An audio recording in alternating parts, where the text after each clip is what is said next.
Assalamualaikum warahmatullahi wabarakatuh. Perkenalkan, saya Artika Sofia Nurdiana dengan NIM G2A023256 kelas 4G. Di sini saya akan mewawancarai salah satu mahasiswa keperawatan dari Universitas Muhammadiyah Semarang. Baik Mbak, boleh diperkenalkan dulu namanya siapa dan semester berapa? Saya Amalia Putri Cahyani, saya semester 4. Oke. Baik Mbak Amel, apakah benar Mbak Amel memiliki riwayat gastritis? Oh iya Mbak, saya punya riwayat gastritis. Udah berapa lama itu Mbak? Saya itu gastritis, kalau berapa lamanya saya kurang cuma perut saya merasa sakit itu udah dari SMP sebenarnya, cuma kayak ya habis sakit terus nanti sembuh. Itu yang parahnya itu waktu saya SMA kelas 11, akhirnya saya memutuskan ke dokter dan ternyata saya gastritis. Oke, baik. Bagaimana pola makan Mbak Amel sehari-hari, misalnya dalam frekuensi makan, kemudian waktu makannya? Oh, kalau untuk sekarang porsi makan itu saya orang yang kalau makan itu sedikit tapi sering sukanya ngemil. Kalau untuk makan nggak nentu Mbak, kadang ya pagi-pagi kadang sarapan kadang enggak gitu. Anak kos ya biasanya. Oh, iya. Terus kemudian apakah Mbak Amel sering melewatkan waktu makan tertentu seperti sarapan, makan siang, atau bahkan makan malam? Jika iya, mengapa itu? Kalau untuk melewatkan makan, hari ini saya melewatkan makan Mbak, jujur ya.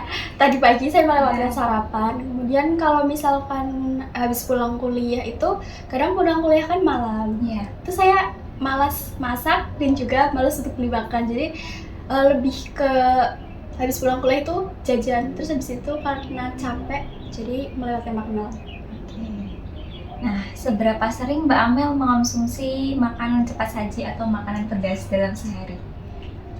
Kalau itu saya kan suka pedes ya Mbak, jadi ya saya pikir saya sering mengonsumsi makanan yang seperti itu. Nah, apakah jadwal perkuliahan atau kegiatan kampus mempengaruhi pola makan Mbak? Stres? Iya. Kalau pola makan antara jadwal kuliah itu ya kadang, soalnya kan kadang itu saya ada mata kuliah jam 7. Nah, sedangkan jam 7 kan berarti harus siap-siapnya itu lebih awal sebelum jam 7. Sedangkan untuk kuliah nanti jam 7, setelah itu langsung dilanjutkan untuk kuliah berikutnya. Jadi untuk sarapan saya lewatkan dan makannya waktu siang. Oke. Terus apakah ada faktor yang membuat Mbak mempunyai riwayat gastritis itu? Kalau faktor, kalau misalkan Minum kopi. kalau minum kopi, alhamdulillah sekarang udah agak dikurangin. Berarti dulu sering ya? Ya. Cuma untuk sekarang, kalau misalkan lagi banyak tugas, itu jujur ya Mbak, kalau lagi banyak tugas itu langsung naik loh, langsung hati saya itu langsung sakit. Enggak, ya mungkin bukan tugasnya yang mempengaruhi, cuma kayak mungkin dalam apa ya? Emosinya. Enggak, kalau emosi dalam saya itu memaksakan untuk berpikirnya tuh keras gitu loh. Jadi gampang pikiran juga itu termasuk itu. Dan saat mengerjakan tugas, apakah Mbak itu men-skip makan? Oh iya, jelas. Oh, pantas saja. Terus apakah stres atau beban akademik mempengaruhi nafsu makan atau pola makan Mbak? Itu tergantung ya. Paling kalau mau OSCE. Ya itu sih. Iya, kalau mau OSCE. Parah itu ya. Kalau selain itu, kadang lagi ngerjain tugas disempatkan buat makan, yang penting nggak mepet deadline aja sih. Terus apakah Mbak ada mengalami gejala seperti nyeri di ulu hati, mual, perut kembung, atau perih saat lapar? Itu sering. Jadi hampir tiap hari seperti itu? Oh enggak, kalau yang full telat banget makan, kadang satu hari itu makan cuma 1 kali ya, karena ya itu malas buat keluar beli makan, kadang malas masak juga. Itu sebelum dan sesudah makan itu mual loh, jadi tapi nggak yang sampai keluar ya Mbak, cuma kayak mual, terus sakitnya itu yang sakit banget. Oke. Nah, kapan pertama kali Mbak merasakan gejala-gejala itu? dari SMP mungkin? Iya, yang tadi saya sebutkan. Apakah gejala itu maksudnya rasanya tuh maksudnya masih di kadar rendah gitu loh sampai sekarang, atau rendah terus atau masih meningkat? Kalau untuk gejala itu kan waktu SMP itu udah enggak udah sih, kayak masih biasa gitu kan. Cuma waktu kelas 11 itu mungkin karena SMA itu kan saya sibuk di OSIS dan yang organisasi-organisasi lain, jadi ya lebih sering skip makan juga. Itu 2 hari itu nggak sembuh. Waktu itu di berobat ke puskesmas itu juga nggak sembuh. Terus ke bidan juga nggak sembuh. Akhirnya ke bidan yang satunya lagi, kalau misalkan itu juga nggak sembuh, saya itu mau dirujuk ke rumah sakit ya. Alhamdulillahnya itu 2 hari setelah dikasih obat dari dokter waktu itu ke dokter, alhamdulillah ya sembuh. Cuma kalau untuk sekarang masih suka kambuh, tapi ya udah nggak yang separah dulu. Berarti sampai saat ini masih mengonsumsi obat? Kadang. Tapi kalau apa sih, kumat aja berarti? Kalau udah merasa kayak mau naik, kayak asam lambungnya mau naik baru. Kemudian apa yang biasanya Mbak lakukan saat mengalami gejala tersebut? Oh, itu menangis, enggak sih. Cuma kayak kalau lagi saat aktivitas mungkin lebih banyak diemnya ya, dan itu rasa sakitnya bener-bener bikin lemes banget gitu loh. Kayak mau, kadang itu waktu kemarin ya, waktu Ramadan itu mau pingsan jujur. Cuma ya bisa dibawa duduk, kadang kalau tiduran itu miring ke kiri. Oh begitu, oke. Terus apakah Mbak pernah memeriksakan diri ke tenaga kesehatan terkait keluhan lambung Mbak itu? Sering. Dan sampai sekarang berarti? Sampai kalau di rumah ya, nggak di kos, kalau di rumah itu sampai kalau misal periksa itu dokternya itu, kenapa Mbak Amel? Lambung lagi ya, kayak gitu.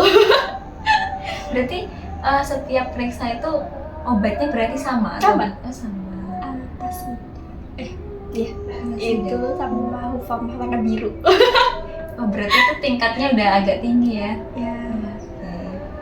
Terus berapa lama Mbak mengkonsumsi obat tersebut? Ya sampai sekarang, tapi nggak yang sering ketergantungan gitu loh. Kalau misal saya rasa saya perlu ya saya minum. Berarti SMP deh? SMP nggak ya, karena aku belum SMA? SMA. Oke. Terus bagaimana Mbak mengontrol diri Mbak ketika gastritis itu muncul? Tenang, kuncinya itu tenang.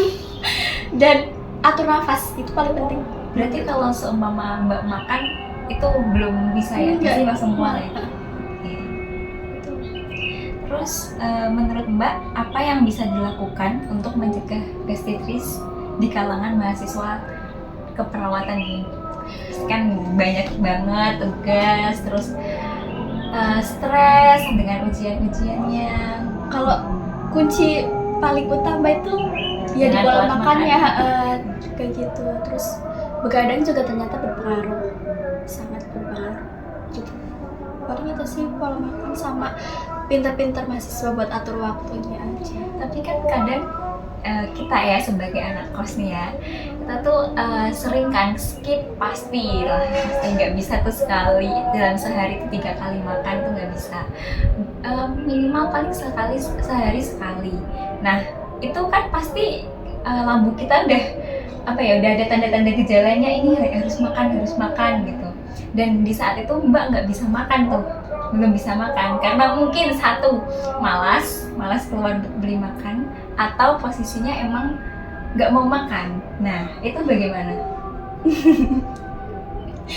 Apakah tetap Mbak akan nggak makan? Sih, kalau beli udah yang di titik gejalanya mulai naik, nggak langsung nyari makan, harus sekali-sekali kayak gitu. Nah tadi adakah saran dari Mbak untuk teman-teman mahasiswa agar menjaga pola makan tetap sehat dan meskipun sibuk kuliah? Kalau menurut saya itu mungkin kalau makan yang 3 kali sehari kan kita sebagai mahasiswa kan nggak tentu ya. Jadi kalau saranku tuh makannya sedikit tapi sering loh.